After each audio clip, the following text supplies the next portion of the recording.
জীবন বদলাতে চাইলে স্বামী বিবেকানন্দের এই ৬টি মন্ত্র মনে রাখুন। একবার শুনে দেখুন, আপনার চিন্তা বদলে যাবে। ১. সেবা করো তৎপরতার সাথে। কারো প্রয়োজন দেখলে কাল নয়, এখনই সাহায্য করুন। ২.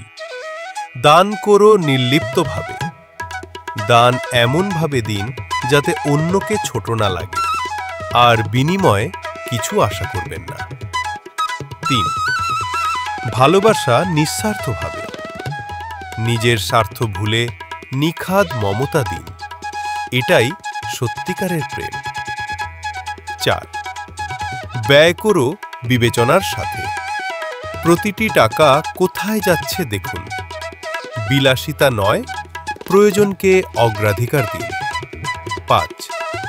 তর্ক করো যুক্তির সাথে। মতভেদ হলেও শান্তভাবে তথ্য যুক্তি দিয়ে নিজের কথা বলুন। ৬. কথা বলো সংক্ষেপে। কম কথা বলুন, কিন্তু এমন বলুন যা হৃদয়ে লেগে থাকে। এই ৬টি মন্ত্র শুধু শুনবেন না, প্রতিদিন জীবনে প্রয়োগ করুন।